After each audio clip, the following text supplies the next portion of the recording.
U കെയിൽ പുതുതായിട്ട് കൊണ്ടുവരുന്ന ഇമിഗ്രേഷൻ പ്രപ്പോസലും കാര്യങ്ങളൊക്കെ നമുക്ക് എല്ലാവർക്കും അറിയാവുന്നതാണ്.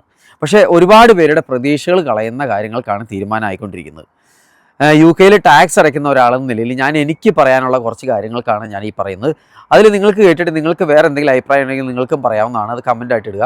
നമുക്കറിയാം യു കെയിൽ പുതുതായിട്ട് ജോലിക്കായിട്ടോ സ്റ്റുഡൻ്റായിട്ടൊക്കെ ഒരാൾ ആദ്യമായിട്ട് യു കെയിലേക്ക് വരുമ്പോൾ ഒരുപാട് പൗണ്ടാണ് യു കെ ഗവൺമെൻറ് കൊടുക്കുന്നത്. അത് വിസ ഏതാണെന്നും എത്ര നാളത്തേക്കാണെന്നും എന്ത് ടൈപ്പ് വിസയാണെന്നൊക്കെ അനുസരിച്ചാണ് ആ ഫീസ് കൊടുക്കുന്നത്. സ്കിൽഡ് വർക്കർ വിസയ്ക്ക് വരുന്ന ഒരാൾ 769 പൗണ്ട് മുതൽ 1751 പൗണ്ട് വരെയാണ് ഏകദേശം കൊടുക്കുന്നത്. കഷ്ടപ്പെട്ടുണ്ടാക്കുന്ന പൈസ അല്ലെങ്കിൽ കിടപ്പാടം പണയം വെച്ച് കിട്ടുന്ന പൈസയാണ് കൊടുക്കുന്നത് പൈസയാണ്. ജീവിതം ഒന്ന് മെച്ചപ്പെടുത്താമെന്ന് കരുതിയാണ് യു കെയിലേക്ക് വരുന്നത്. യു കെ വന്ന് ജോലി ചെയ്യാം, സെറ്റിൽ ആവാമെന്നൊക്കെ കരുതിയാണ് എല്ലാവരും യു കെയിലേക്ക് വരുന്നത്. അപ്പോഴാണ് ഇമാതിരി വൈറ്റ് പേപ്പർ, ടിഷ്യൂ പേപ്പർ എന്നൊക്കെ പറഞ്ഞ ഓരോ നിയമങ്ങൾ കൊണ്ടുവരുന്നത്. അതുപോലെ തന്നെ വേറെ ഒന്നാണ് ഇമിഗ്രേഷൻ ഹെൽത്ത് സർചാർജ്. 1035 പൗണ്ടാണ് ഒരു വർഷം ഈ പേര് പറഞ്ഞു വാങ്ങുന്നത്. പിന്നെ വർക്കേഴ്സ് വിസയിൽ കൊണ്ടുവരുമ്പോൾ കൊടുക്കുന്ന വേറെ ഒന്നാണ് എംപ്ലോയർ ലെവി. 1000 പൗണ്ടാണ് ഒരു വർഷം വാങ്ങുന്നത്. പിന്നെ visa fees, student fees, flight ticket, NIA tax, council tax, solicitor fee, അങ്ങനെ അക്കോമഡേഷൻ, അങ്ങനെ പല ചിലവുകൾ എല്ലാം കൊടുത്തിട്ടാണ് യു കെയിൽ ഒരാൾ നിൽക്കുന്നത്.